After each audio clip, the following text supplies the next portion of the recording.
वैदिक साहित्य के बारे में पढ़ेंगे जो उत्तर वैदिक काल के बाद आता है, क्योंकि उत्तर वैदिक काल में ही कुछ वैदिक साहित्यों की रचना की गई थी और उन वैदिक साहित्यों के बारे में आज हम इस लेक्चर में पढ़ने जा रहे हैं। तो सबसे पहले आता है सामवेद। सामवेद जो है वो भारतीय इतिहास का सबसे प्राचीनतम संगीत का और प्रथम ग्रंथ माना जाता है। सामवेद को भारतीय इतिहास का प्राचीनतम एवं प्रथम ग्रंथ माना जाता है संगीत के लिए। फिर आता है कि सामदेव जो था उसका जो प्रमुख देवता था वो कौन था। तो सामदेव का जो पवित्र देवता है वो सविता, यह सूर्य है। इसमें मुख्यतः सूर्य की स्तुतियां या स्तुति के मंत्र हैं, किंतु इंद्र सोम का भी इसमें क्या पर्याप्त वर्णन किया गया है।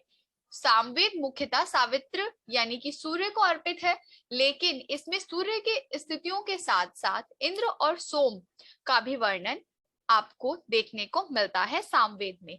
सामवेद का जो पाठ है वो कौन करता है, वो कौन सा पुरोहित करता है, उद्रात या उद्राता। सामवेद का जो पाठ करने वाले पुरोहित होते हैं उनका नाम होता है उद्रात या उद्राता या उद्गाता, क्योंकि ये गाया जाता है। इनमें जो देवताओं की पूजा की जाती है, स्तुति की जाती है, वो गायन के माध्यम से की जाती है। तो इसको क्या बोला जाता है, इसके पुरोहित को उद्गाता या उद्गात्र बोला जाता है। इसमें मंत्रों की संख्या कितनी है, इसमें मंत्रों की संख्या 1869 है, लेकिन इसमें मंत्र कितने हैं, मौलिक मंत्र कितने आते हैं, इसमें मौलिक मंत्र जो आते हैं वो आते हैं। तो सामवेद में जो है मंत्रों की संख्या कितनी है, 1869 है, लेकिन इसके जो मौलिक मंत्र है वो सिर्फ 75 है। बाकी के जितने भी मंत्र है वो कहाँ से लिए गए हैं, ऋग्वेद से लिए गए हैं। अब देखते हैं कि सामवेद की जो है 3 शाखाएं हैं। कितनी शाखाएं हैं, सामवेद की 3 शाखाएं हैं, जिसमें कौन कौन सी आती है, कौथुम, रामायणीय और श्रैमणीय, ये 3 शाखाओं में विभाजित है। सामवेद की 3 शाखाएं हैं। एग्जाम में आपसे इसके बारे में क्वेश्चंस पूछा जा सकता है कि रमणीय जो है वो कौन सी किसकी शाखा है, तो आपको पता होना चाहिए कि रमवेद जो है, रामणीय जो है, रामायणीय जो है वो सामवेद की शाखा है। इसके बाद आता है यजुर्वेद। तो जो यजुर्वेद है वो किससे संबंधित है, वो कर्म कांड से संबंधित है। यजुर्वेद कर्म कांड से संबंधित है। इसमें अनुष्ठान परक और स्तुति परक यानी दोनों तरह के मंत्र शामिल हैं। जैसे कि कर्म कांड है मतलब कि ये यज्ञ से संबंधित है, यजुर्वेद यज्ञ से संबंधित है, और इसमें अनुष्ठान यज्ञों के बारे में तो लिया ही गया है वर्णन, लेकिन इसके साथ साथ स्तुतियां, प्रार्थना प्रार्थना आदि दोनों के मंत्र इसमें दिए गए हैं। इसके बाद आता है ये किसमें है, ये गद्य और पद्य दोनों में रचित है। यजुर्वेद जो है वेदों में एकमात्र ग्रंथ है जिसकी रचना गद्य और पद्य दोनों में की गई है। इसके कितने भाग है, यजुर्वेद के टोटल 2 भाग हैं। एक आता है शुक्ल यजुर्वेद, दूसरा आता है कृष्ण यजुर्वेद, जो कि दक्षिण भारत में प्रचलित कृष्ण यजुर्वेद और उत्तर भारत में प्रचलित शुक्ल यजुर्वेद की एक शाखा है। ठीक है, तो दक्षिण भारत में कौन सा यजुर्वेद प्रचलित है, कृष्ण यजुर्वेद, और उत्तर भारत में जो है वो कौन सा यजुर्वेद प्रचलित है, तो शुक्ल यजुर्वेद। ये आप याद रखना कि उत्तर भारत में शुक्ल और दक्षिण भारत में कृष्ण यजुर्वेद जो है वो प्रचलित है। तो यजुर्वेद में जो मंत्रों की संख्या है वो कितनी है, 2086। इसमें मंत्रों की संख्या कितनी है, 2086 है।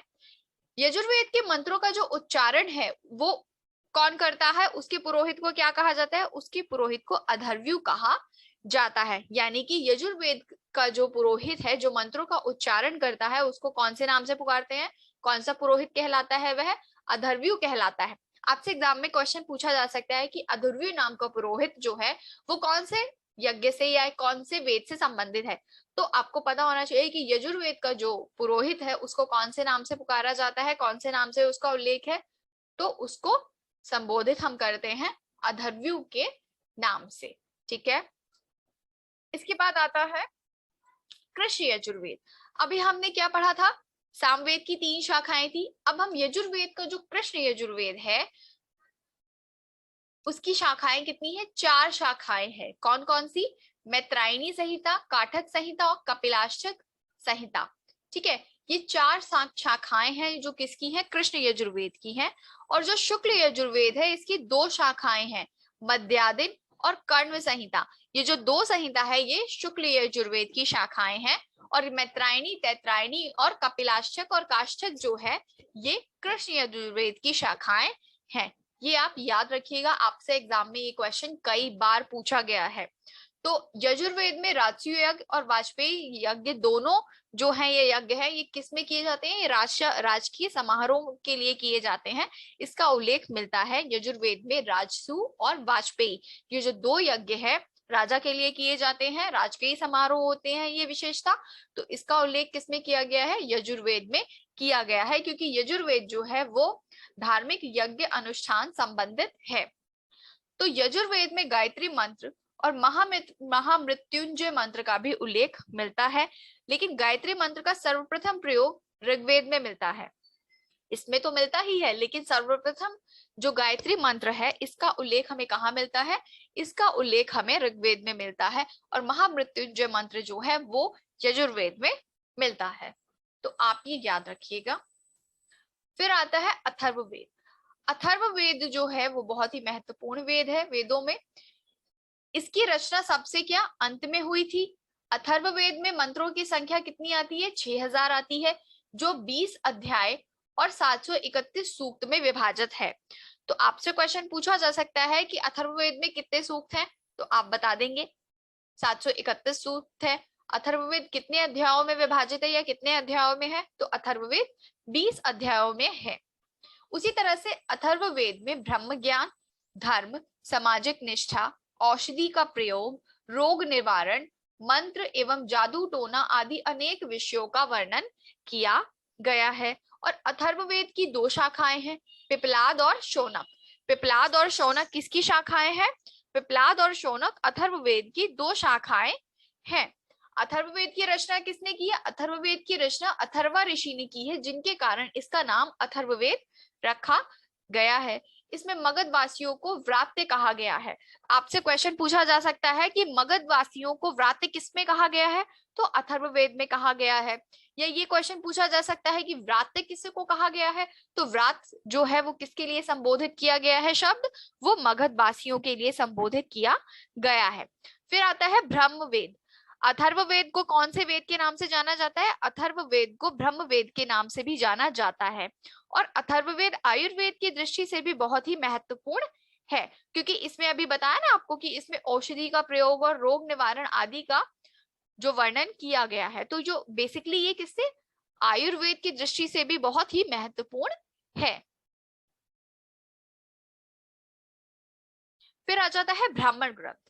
ठीक है, तो जो ब्राह्मण ग्रंथ है इनकी रचना किस लिए की गई थी, इनकी रचना वेदों की सरल व्याख्या करने के लिए की गई थी।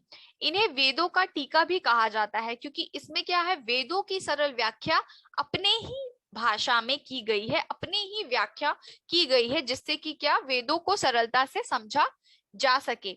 इसमें कैसा, इसमें यज्ञों का जो अनुष्ठानिक महत्व है उसको दर्शाया गया है बहुत ही अच्छे तरीके से, बेहतरीन तरीके से, इजी वे में।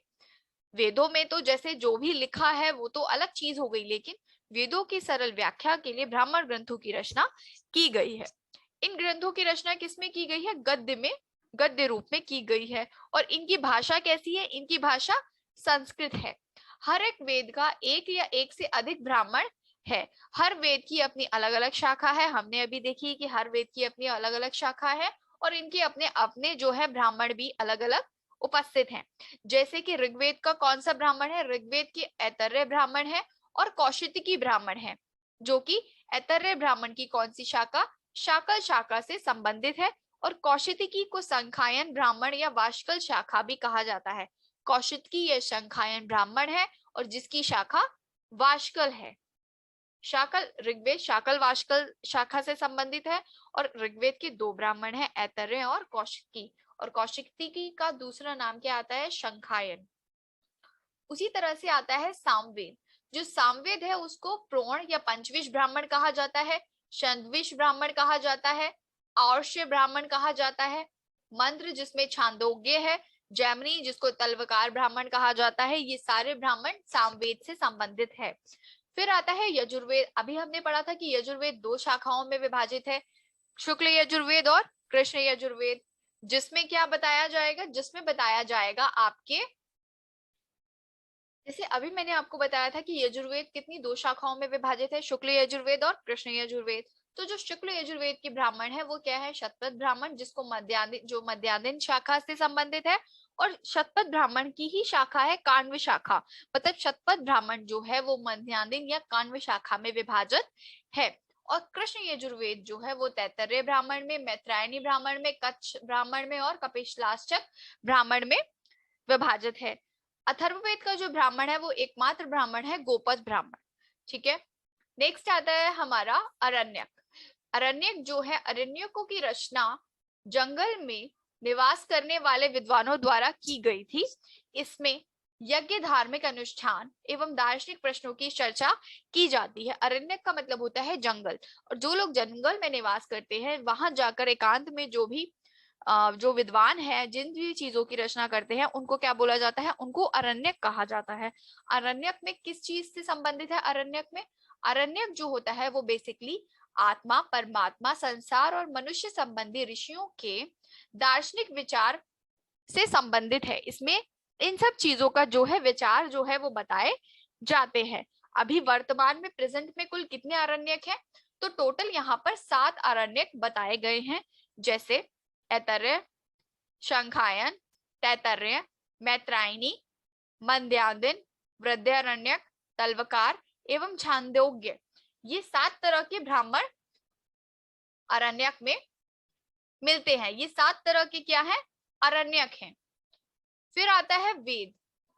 वेदों से संबंधित उनके अपने अपने क्या थे, पहले ब्राह्मण थे, फिर क्या थे, अब वेदों के अपने अपने क्या है, अरण्यक भी हैं। जैसे कि ऋग्वेद का जो अरण्यक है वो बताया जाता है ऐतरेय अरण्यक, शंखायन अरण्यक और कौशितकी अरण्यक।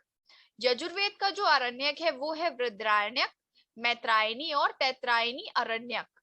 सामवेद का जो अरण्यक है वो जैमिनी, उपनिषद, तल्वकार अरण्यक है। और अथर्ववेद का कोई भी अरण्यक नहीं है। इन 3 जो वेद हैं, ऋग्वेद, यजुर्वेद, सामवेद के अपने अरण्यक हैं, लेकिन अथर्ववेद का कोई अरण्यक नहीं है। तो आपसे ये क्वेश्चन पूछ लिया जाएगा एग्जाम में कि ऐसा कौन सा वेद है जिसका कोई अरण्यक नहीं है, तो आप क्या आंसर मार्क करेंगे, अथर्ववेद। ठीक है, जैसे कि ऐतरेय अरण्यक का जो संबंध है वो ऋग्वेद से होता है, उसी तरह ऐतरेय के भीतर 5 मुख्य अध्याय या अरण्यक दिए गए हैं, जिनमें प्रथम 3, पहले 3 के रचयिता कौन है, ऐतरेय है। ऐतरेय ब्राह्मण जो है, ऐतरेय जो अरण्यक है उसका संबंध किससे है, उसका संबंध ऋग्वेद से है। लेकिन ऋग्वेद के जो भीतर कितने, ऐतरेय के भीतर कितने, 5 मुख्य अध्याय दिए गए हैं, अरण्यक दिए गए हैं, जिनमें पहले 3 के रचयिता कौन बताए जाते हैं, पहले 3 के रचयिता ऐतरेय बताए जाते हैं, और बाकी के चौथे के अश्वलायन और 5वें के शौनक माने जाते हैं। ऐतरेय अरण्यक के अंदर 5 चैप्टर्स दिए हुए हैं, जिसमें पहले 3 जो चैप्टर है उसकी रचना किसने की है, ऐतरेय ने की है, और जो चौथा है उसकी रचना किसने की है, अश्वलायन ने की है, और जो 5वां चैप्टर है उसकी रचना किसने की है, उसकी रचना शौनक ने की है। इसके बाद आता है शंखायन। जो शंखायन है उसका संबंध भी ऋग्वेद से ही है, लेकिन यह ऐतरेय अरण्यक के समान है, तथा कितने, शंखायन जो है 15 चैप्टर्स, 15 अध्यायों में विभाजित है, जिसका एक अंश क्या आता है, कौशितकी उपनिषद के नाम से प्रसिद्ध है। शंखायन 15 अध्यायों में विभाजित है, और जिसका एक अंश, एक भाग कौन से उपनिषद से संबंधित है, कौशितकी उपनिषद के नाम से प्रसिद्ध है। जैसे कि तल्वकार अरण्यक सामवेद से संबंधित एक अरण्यक है, जिसमें 4 अध्याय है और प्रत्येक अध्याय में कई अनुवाक हैं। ठीक है, जैसे कि चतुर्थ अध्याय में दश अनुवाक है, जो कौन, तल्वकार या केन उपनिषद कहलाता है। मतलब जो तल्वकार है वो सामवेद से संबंधित, सामवेद का एक अरण्यक है जिसमें 4 चैप्टर्स है, और प्रत्येक का अपना अलग अलग क्या है, उसमें वर्णन दिया गया है, अनुवादक दिए गए हैं। जो चौथा है, चौथे चैप्टर में कितने, 10 जो है वो अनुवाक दिए गए हैं, जिनमें सबसे ज्यादा प्रख्यात कौन है, तल्वकार उपनिषद या केन उपनिषद। ठीक है, तो ये चीज आप याद रखिएगा। फिर आता है उपनिषद। उपनिषद क्या है? उपनिषद अरण्यों के पूरक ग्रंथ है।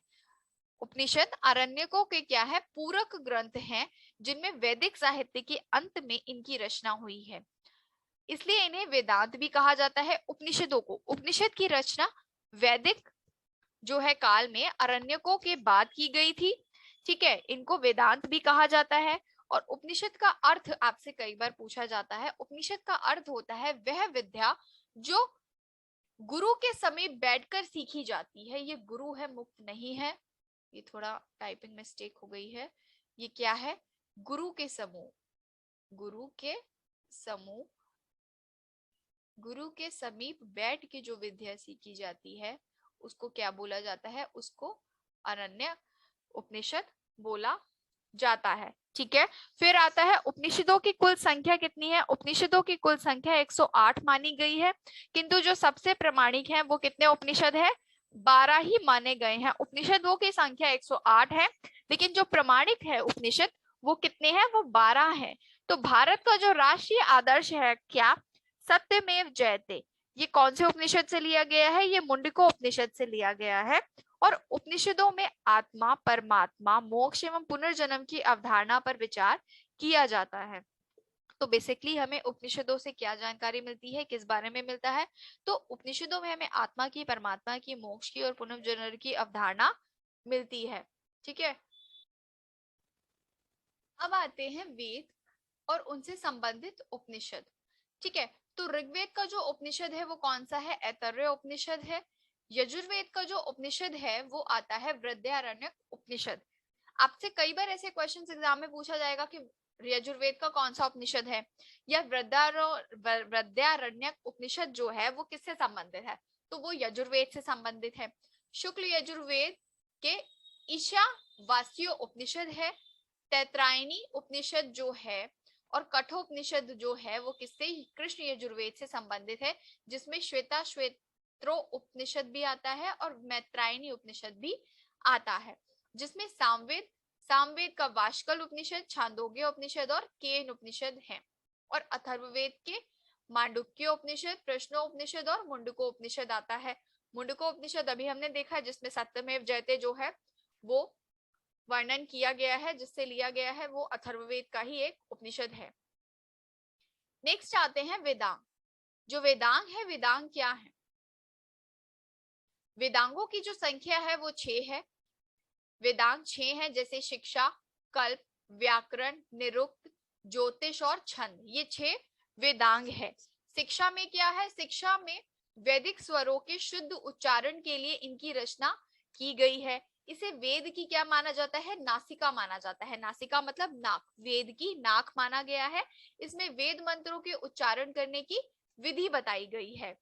इसके बाद जो कल्प है, कल्प में क्या आते हैं? ये सूत्र है, इसमें सूत्र दिए गए हैं। इन्हें वेदों का हाथ कहा जाता है। वेदों के किस मंत्र का प्रयोग किस कर्म में करना चाहिए, इसका कथन, इसका वर्णन किया गया है। इसकी 3 शाखाएं हैं कल्प में।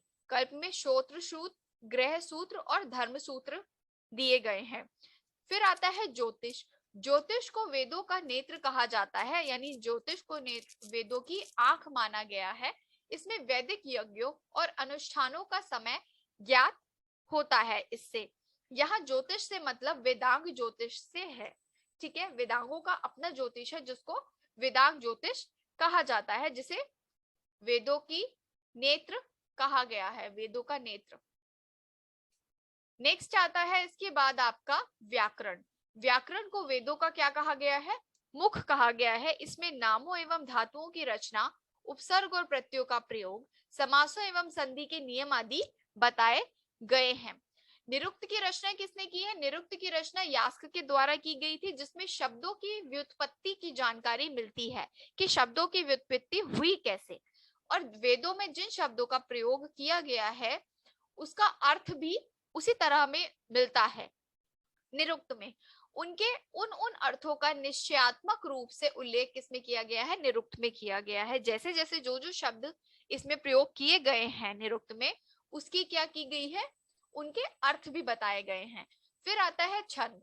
छंद को वेदों का पैर माना जाता है। वैदिक साहित्य में गायत्री जो है त्रिष्टप, जगती, वहती आदि छंदों का प्रयोग किया गया है। वेदों में प्रयोग गायत्री, उष्णिक आदि छंदों की रचना का ज्ञान छंद शास्त्र से होता है। तो आप ये याद रखिएगा कि ये जो छंद है, कौन से त्रिष्टप, जगती, वहती, ये क्या है? छंद है। इनकी रचना वैदिक साहित्य में की गई थी, वैदिक साहित्य में भी, किसमें?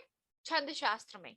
ठीक है, तो आज हमारा ये वैदिक काल जो है, वैदिक एज, वो यहाँ खत्म होता है। हम अपने नेक्स्ट लेक्चर में बौद्धिक, बुद्ध के बारे में पढ़ेंगे। Thank you.